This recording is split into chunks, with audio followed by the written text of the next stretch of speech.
Hello and welcome to another episode of My Opinion Means Nothing. Today on the show I am joined by Tommy Evans, Nasim Asgari, and do you want to speak? Oh no, I didn't think I was, bro. No, you can. It's up to you, bro. You have opinions too, bro. Graham Jordan. Graham Jordan, man. Welcome. How's everyone doing? I'm good. Blessed, man. Blessed. Yeah, that's good. Everyone had a good day, I'm sure. Productive. Yeah? It's out here. Productive. Okay. It's worked out very interesting. Maybe that would be a good start to our discussion. Yeah, sure, why not? So, today I was doing the do around my flat and then I get a message from my esteemed colleague from Canada who is sat adjacent to me now, with a big smile on her face, saying that she's in the UK and that she was actually coming to this locality. Obviously, we're in the Ladbroke Road vicinity at the moment. Obviously, I'm sure listeners know of the history of the past year and a half with Grenfell, what's been going on. So I was saying to our respected sister that, this is where I live, man, and we need to connect, you know what I mean? But I had to go and get some acupuncture done. So I had to dash out to Holloway Road, which intriguingly enough is where our esteemed and respected host has just travelled from. Exactly where I just come from, I know, right? And then when I came back from Holloway Road, I managed to track down my esteemed colleagues from Canada and deposit them here, and then here we are. So there we go. Start. Everything happens for a reason. Yeah, serendipitous. Yeah. Serendipitous, there you go. What do you guys know about the 11/11 thing? Do you guys know about 11/11? Yeah, I didn't reach across the pond yet, man, so I don't know. Okay, cool. I don't know if I know. So, I've been seeing 11/11 a lot, on Times and stuff like that. I think I know what you're getting at. But no, it's so weird. It's or 01/11. I see it all the time. It's crazy. But it's the first time I noticed there was some poet was telling me about event 11/11. You need to look out for it. But the actual definition of it, I'll just quickly find it. It's just a random thing that popped into my head. The wish thing? No, it's Is it on that topic of being serendipitous? Yeah, kind of that kind of thing. I think my friend had something where it was 1624 and it had a similar acute, profound meaning for her, but... Yeah, 313. Similarly. So basically, there's thoughts behind. If you see 11/11, it means you're paying attention to the thoughts as an opportunity, a portal is opening up for you. Wow. So it's basically the things that you're thinking about are coming into fruition. Wow. So it's Okay. This happens to me very often, actually. There's so many times where I'm thinking of certain people and I don't get the time to reach out to them, for example, and they're the ones who reach out to me. And I'm like, wow, it's wavelengths. It's like frequencies connecting even without the literal connections. Yes. So be on the lookout for it. If you ever see it, that's what it means. It's one of the reasons for it. So and deja vu, I had that again today as well. I have deja vu a lot. It's very recently in my adult life. It's mainly been dreams that I had when I was really young and I was sick and I had no idea what they meant. I was in places, I was with people and I had no idea who they were. Now in my adult life, I'm being in situations and I'm just like, shit, I've been here before. I literally physically been here and I didn't know who the person was at the time, but now it's just, it's crazy. I had it today when I was at Magdalena's house and I was talking to her. It was the deja vu moment I had. It was crazy. It's I can definitely still speak to that for sure. So many times when I've woken up in almost like a similar, even here, we had a little place off of Slade Green, and we're waking up, and it's so similar to a condo apartment that that's one of the Steve's friends that we're at. So I'm waking up, I'm not even, I've either been here before or I'm right back at home. I haven't left anywhere, right? So it's my position's changed, but my mind's still exactly where it was, or it's caught up to where I am now. Right? Yeah. So that stuff right there, that's I wake up, look over the scene, I'm hey, we done this? I wake up tomorrow or wake up yesterday? But I just get up now. That's so trippy. I don't know, I like to look at it as you're heading in the right direction if you kind of relive a moment that you've been to before and you didn't know where you were before and you now know where you are. It's kind of... When you think about I think that more in daydreams. I'll daydream about being in a place or going to a place over and over and over again. Yeah. And then I'll end up being there. I daydream about going to Japan. When I was a kid, long. Not anything specific about it, right? But then I'm going to work at a district school board with friends and tell me that they lost someone to go on a trip with them, and then I get to go on that trip. And this is something I've been daydreaming about since like young. But there's no action, no intent of actually putting that into motion. But then somehow now I'm there. Yeah. I'm like, did I daydream that into existence? But like, that's the thing. The speaking of things into existence and the manifestation of things through words and through thoughts, which just shows how powerful words or thoughts, active thoughts can be. I feel like for myself, it goes back to what you said. There's certain parts of my childhood that I had forgotten about, and my mind had just blocked, and I had no stories or collections of. But recently, actually, in the past few years, just through very small things, those memories of me when I was back home in Iran as like a 4-year-old, 5-year-old, or like different moments in my life as a child are reoccurring through very small triggers of like either smells or things to see. And future tripping. But it makes me wonder if I accidentally blocked those very certain things, and they're resurfacing now, or if it's just, that's the way it is. Like a human defense mechanism. Actually, was listening to a podcast about a month ago whilst I was in the gym. So I do a lot of multitasking. So I'll be like exercising and listening to a podcast or rehearsing my lyrics. That's how it goes. Yeah, I have to. And it was a Swiss or Czech scientist. I can't remember his name, but I'll get the deets and whatnot.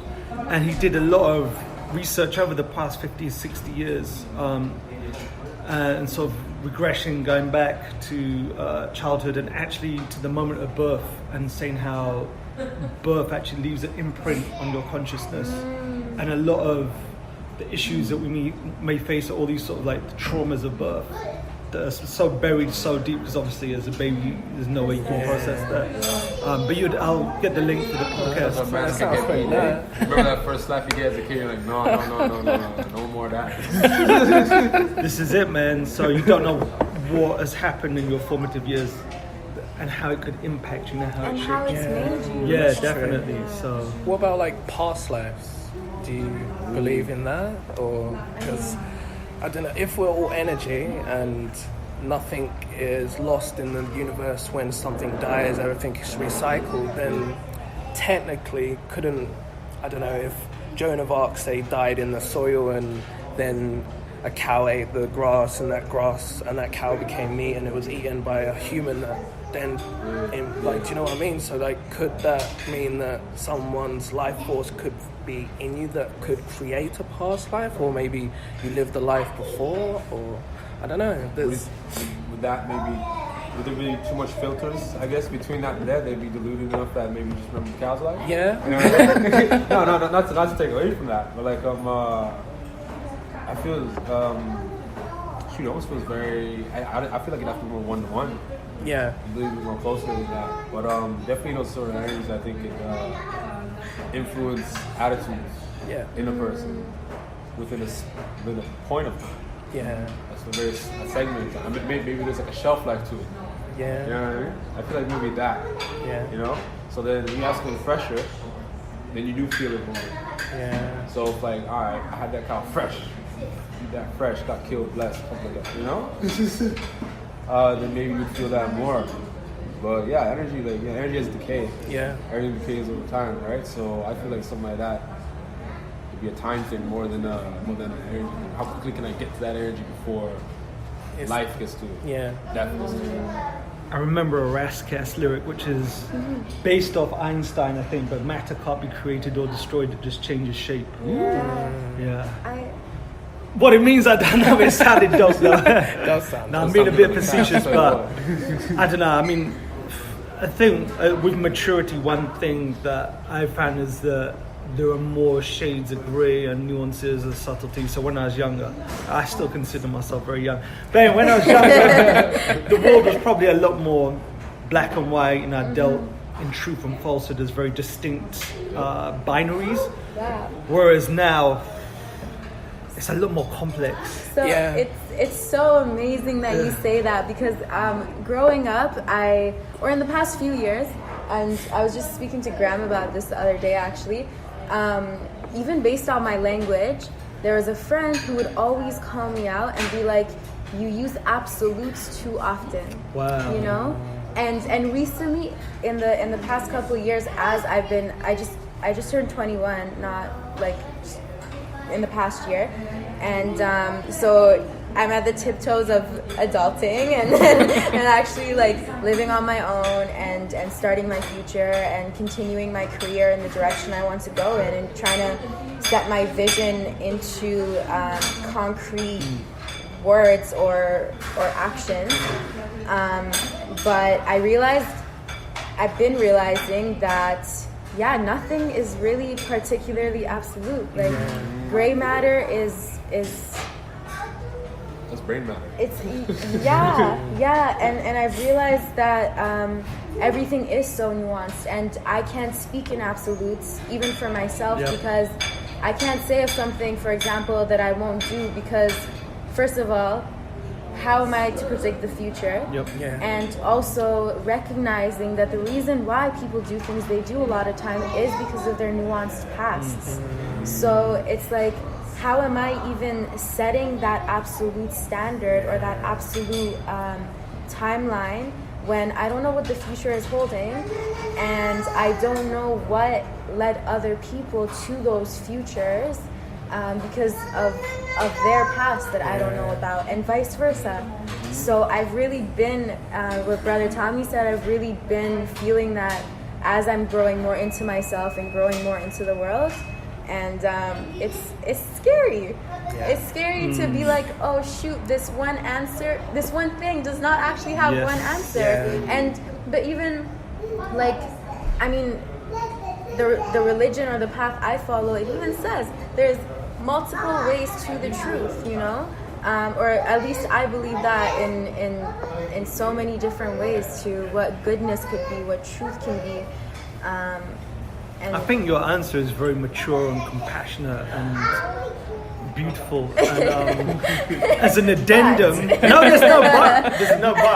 I think it's beautiful, and it's part of that maturing process, I think, that we all go through.